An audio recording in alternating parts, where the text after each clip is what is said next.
Please put your hands together and give a big Meet Magento welcome for IMRG's Strategy and Insight Director, Andy Mulcahy.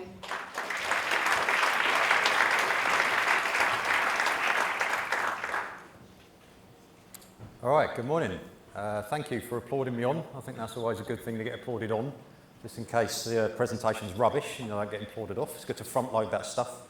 My name's Andy Mulcahy. I'm Strategy and Insight Director at IMRG. Just so as I know, can I have a show of hands if you've heard of IMRG? Just put your hand up if you've heard of it.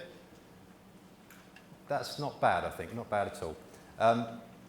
For those of you that don't know us, IMRG is it's a trade body for online retail. Not for online retailers per se, it's for online sales, people who sell online. So we do, I know you're thinking now it's going to be really boring and he's going to go on about packaging regulation, but I'm not. We're a trade body that's quite a lot of fun. We track loads and loads of data. We have a few hundred retailers that give us sales and performance data every month. And what we do with that is we benchmark your results. So you see whether you're good or bad against your competition. But we also, because we do lots of stuff across your website, we're able to see, take certain metrics and look at retailers individually. So for example, we know things like the checkout abandonment rate on lots and lots of retail websites. So what we do is we take a segment, a sample from our participants who have a high abandonment rate and a sample who have a low abandonment rate, and then we review your checkouts and see if there's any common points that suggest why these ones may be not doing very well and these ones are doing well. And sometimes we're able to extract some quite interesting information from that, and I'm going to show some of that to you today. You might, as you're going through this, think, hopefully, oh, this is quite interesting, I'd like to kind of have some of this. And if you do think that, Maheen, would you stand up for a moment? This is Maheen, everybody. Maheen. How about that? Applause for nothing. So Maheen, if you're looking at this and you think, I'd quite like to have that, go and see Maheen, because you'll probably find out, we're a membership organisation, but we have hundreds of members. And you'll probably find out you are actually a member, but nobody told you. And this is something that happens quite a lot. We tend to have a relationship with one department and then they just don't tell the other departments. So it may be that you have access to this stuff, and we can give you access to that. So let's jump in then to a bit of insight. What we're going to look at first of all is the customer funnel. Okay, and just to explain what the customer funnel is. There are 4 stages that we look at for retail websites, how customers progress through it. 4 metrics that we track. The first one, and these are all averages from the participants in our sample. The first one is the percentage that view a product page. Now, those of you that aren't retailers will probably think, surely that's 100%. But actually it's not, because some people will go to your website, they may go to your homepage, think, don't like it, I'm off. They may go and look at a store locator. They may look at some editorial, that type of stuff. So not everybody views a product page when they go to a retail site. And the average is 56%, actually. And what I'm going to do now is just show you why the customer funnel is important by giving you an example. Okay, so if you had 1.5 million visitors to your website in a month, lucky you, and 56% of them view a product page, that would mean that 840,000 would get to a product page. Okay, you following so far? Good. And then the second stage of the customer funnel, and one that we're going to look at in a bit more detail in a minute, is the add to basket rate. Okay, so this is when you've got to the product page, how many click on that button that adds something to the basket. 19%, quite a lot lower there. And there is also disparity across different devices. So a smartphone tends to have a lower rate for these than a desktop or a tablet does. So of those 840,000, if 19% add to a basket, then you end up with 159,000. The third stage is the percentage that proceed to the checkout, right? So they put something in their basket and then they go to the checkout. 57% from there, which gets you down to 90,000. And then what percentage actually complete the payment when they've got to the checkout? That's 58%, and that would leave you with 52,700, okay? So what we want to do then is try and get those numbers up a bit so that we're getting more orders. We're going to look at add to basket in a bit more detail in just a second. But just to clarify, these numbers are averages, okay? So nobody is that average retailer. No one has all those numbers all the way down. What we find is that some people tend to be very good at certain stages and then naff at other stages. But there's some who are reasonably good and then some that are quite bad. And just to illustrate that, I'm going to show you the top and the bottom performer. By the way, although we know a lot of data about, you, there are some examples in here, but none of them, they're just to illustrate what I'm talking about. None of them actually say whether this person is good or bad, all right? So don't worry if you think you're going to get called out. So if you had that 1.5 million, and if you remember the average, if you had the average through the funnel, which no one has, then you would get 52,000 orders.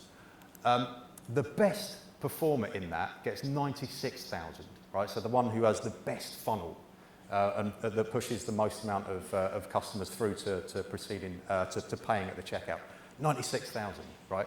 Would anyone like to take a guess what the lowest one gets?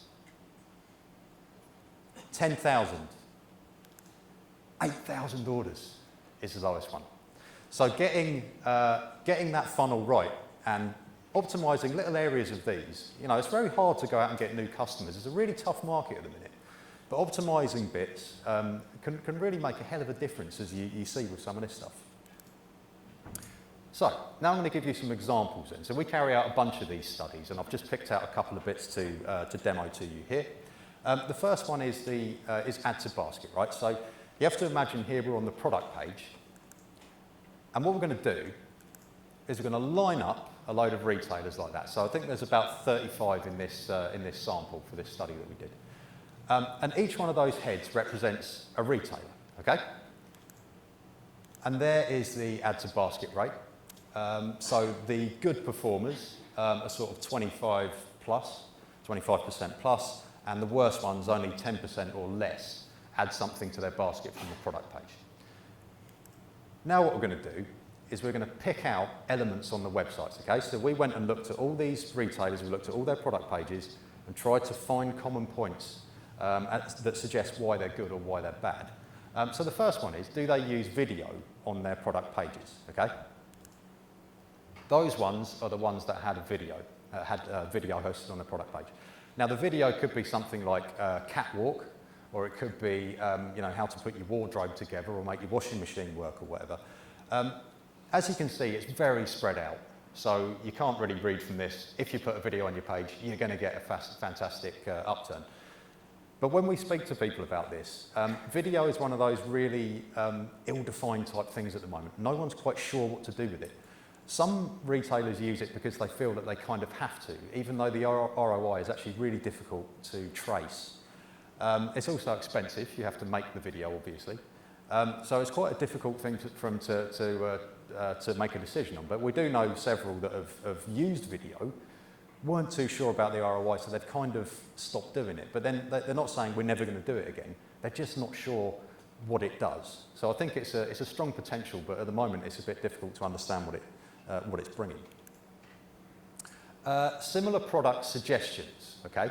What this means is, when you have this kind of banner here that says, how about these, or you might also like, or you may also like, your modal auxiliaries, very important here. So it's kind of a little banner like that where you're suggesting other products that they might like to purchase. Now, which one of these 35 retailers has that? It's blanket. All 35 of them have that. But there is another kind of carousel that you can use, which is complete the look, right? So it's not just, here's some other stuff that you might like. It's more personalised than that. It's more relevant to the thing that you're looking at. Here's a few examples. Make an outfit of it. Complete the look. Shop the look. Frequently bought together. Okay, so there's quite a link between these items. So which one of these retailers use this? Quite a few, and actually it's a bit all over the place. So you can't really read from that, because remember, the way that these are ordered here is by the add to basket rate. Okay, so what we're trying to do is get more people to add stuff to the basket. But it's a bit all over the place. However, if we look at it against another metric that we track, which is the average number of items per order, then something else quite interesting does happen. So these green lines here are signalling where that retailer has that complete the look type function, and they also have a higher than average number of average orders per item, right? And these ones don't have that, and they have a lower than average. I think the average is around about 2%, incidentally. So you could argue then that having that kind of thing does actually lead to people buying more stuff from you. Customer reviews on the product display page. Who has them? I mean, you know, most people do employ that kind of thing, so not too much you can read from that. But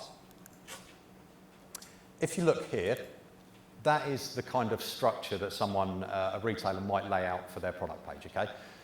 Now, the point about this is you've got a lot of information on there, and it's in a different, it's in a various kind of order. So, if you look at other ones, they lay it out in different ways. So, is there any benefit to having it structured in a certain way? So you see here, for example, you can choose the colour, select the size. This has got delivery information. This one's got it in a slightly different format. So what we've done here is we've laid them out again. I think there's about 30 there. I think we couldn't fit them on the screen. That's the add to, this is for desktop specifically, by the way, I should say. So this is the add to basket rate for them. And what we're going to do now is show use these coloured boxes to show the structure of the page. So the blue one is going to signify the product title. Now, the first thing at the top of every single page, this is universal, is they have the product title, right? The name of the thing that you're buying. The interesting bit, though, I think, is the next bit. So the second and third thing that's displayed on there is usually the review score and the price. But if you look at that second row there, you find that there's a lot more review scores towards the higher end of performance and a lot more price towards the lower end of performance. So could be suggesting that having the reviews just above the price is actually a good thing. Now, the thing is, we can't give you blanket advice on this. Really, you have to experiment. But an interesting thing to go and play with yourself, maybe. You may see a shift in conversion if you kind of move those things around. There's the rest of it. Incidentally, once you get past that point, you do get into people use it in a lot of different orders, but the add to basket thing does tend to be at the bottom, and not everyone has every element, obviously. Next point is urgency messaging. Who uses urgency messaging? What does it mean? Urgency messaging is this type of thing. Quick, they're selling out. 95 bought in the last 2 days. Viewed by others, recently purchased. People are looking at this right now. Purchased 6 times in the last 48 hours. Also, this kind of thing, this hurry left, less than 3 left, that's also urgency messaging. We count that. So who uses that? We did this is the second time we've done this study. We're doing them kind of every year. We did one in 2018, start of 2018, and I think 3 of them did this. That's what's happened in the intervening year. This has become a much bigger thing now, really, very popular. And as you can see, they are kind of bunched towards the slightly higher end. A lot of retailers that employ urgency messaging will say it is an effective conversion tool to add that urgency to it. However, in my job, I speak to quite a lot of people around the industry. I speak to media, I speak to government and regulators and all this type of thing. Businesses like this stuff because it converts. People hate it, regulators hate it, the media hate it, and charities hate it, particularly mental health ones who feel that they're pressuring people into doing things they don't really want to do. There's already been a backlash against this because there was one particularly in the travel sector where they looked at the messaging that they were using when you're booking hotel rooms and things. And it turned out that the type of message that was coming up was slightly erroneous because it was saying there's 100 people looking at this room now, which makes you think, I want this room, I'd better get it. But actually it was 100 people looking at the hotel, not the room. So they've already kind of, their claws are out basically. And I think at some point that's going to get regulated. Beware. Final thing to look at here is chat function. So who uses live chat? Again, that's a very popular thing to do now. This is cross-sector, by the way, so some cross-product category. So these retailers, some of them are selling electrical, some of them are selling clothing, some are selling home, garden, what have you. And those are the ones that use chat. Now, chat's kind of an interesting thing, really, because it's kind of better for some types of product than others. You know, why would you need to ask questions about a pencil? Probably you don't. But a TV, maybe you do. Average percentage of sessions that use the live chat. Anyone care to take a guess? Shout something out, a number, percentage? 20, 30? 0.3 actually use those. It's really not very high. But a lot of retailers will report that when people do use it, the conversion rate goes through the roof. So by the time they're using the live chat, they're starting to get pretty serious about buying that thing. So it's not that it is low, but it does have a function. Now, that on, as I say, a pencil website is going to be low. That on an electronics website, where it's quite complicated, or if you're selling some kind of service, you know, broadband or something like that, then it becomes a bit more utilities, then it becomes a bit more interesting, because people do have questions, because it's a bit more complicated than buying a pair of trousers. What do they ask on live chat? Product information queries is one of the main ones. So, you know, electrical equipment, does this thing work with this device that I've got? Can I plug it into this? Returns and refunds and payment, they're quite interested in. Wizmo, which is where is my order? You know, delivery inquiries, basically. People don't really tend to see that as the channel through which you ask about where's my delivery. So that was the product page. Now we're going to look at something, site navigation. This one's a bit more complicated, but hopefully we can keep up. And this is use of site search, okay? Now this is from a wider presentation, and I've only got half of it here, so it looks slightly strange, but you know, time constraints and all. What we've done here is we've taken a sample. So we have 210 retailers that give us data. But for this, we did a special survey. We asked some very, very complicated, convoluted questions. So actually, it's a much smaller sample. It's about 42. The average conversion rate for the retailers in this sample, those 42, was 3.1. The average of the 210 is more like 4%. And then what we did is we asked them some very specific questions about how people use site search and what results they get. What behaviour they exhibit. The average percentage that use site search, okay, so they go to your site and then they go to the little box at the top and they type in, you know, red trousers or whatever, and then they go to the search results page. The percentage that use that, 14%. Okay, so it's not astronomical. We're going to come back to this in just a minute.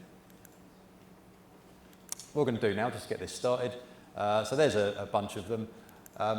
The average site search, and there it is. So some of them have 30% and higher, some have lower than 10%. Now, an interesting question here is, do people use search because of the type of retailer that you are, the product category that you've got? Or do they use it because you've made a big deal of it, as in it's very easy to find, it's very prominent? Or is using site search specific to a certain type of customer who's actually quite good at shopping? Because not everyone's good at shopping.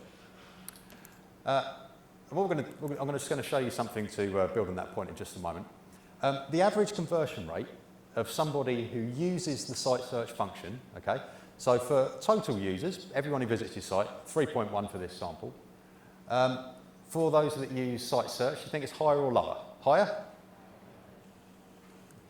I led you there a little bit, didn't I? 7.4, so it's over double, basically. When people use that, they are, you know, as I say, is it because they're just a bit more focused, they're really sure they know what they want, or not? I don't know. But it is higher. Now, why is that? One thing we can look at here, we'll look at the overall conversion rate and just show you something here. It's just a load of numbers, obviously, you can't really read them, but it's colour-coded, so red is low, yellow is kind of medium, and green is relatively high. And then this is the conversion rate for people who use search. And again, I know it's just a load of numbers. So what we're going to do is I'm going to put a star where the conversion rate for search is higher than the overall one. And it's absolutely everybody. These ones here that I've put a green arrow on are triple or more higher when they use search. The conversion rate is 3 times or even more higher when they use site search. So site search is a great thing for someone to use. They do convert a lot stronger. So why? What about SKU counting?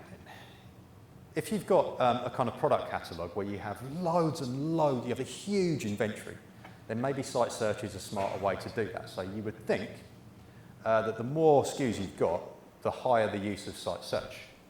But that's just a load of dots. Red is low and green means you've got loads, red means you've got low and then, you know, somewhere in between. But let me lay that out in a slightly different way. What you would expect to see here, the dot colours just mean, it just denotes a different retailer, by the way. What you'd expect to see really is a kind of line that goes up roughly like that. So as you get more SKUs, and some have 200,000 plus, some of them are actually more like 1 million, but we just didn't want to do it the scale that big. And this is the percentage of site search that they get. So those that have got massive product catalogues, you think, well, they're going to have the highest, but actually some of these don't have a particularly high one. And actually this one over here has a tiny product catalogue, but really, really high site search. So that's not really an accurate indicator of using site search.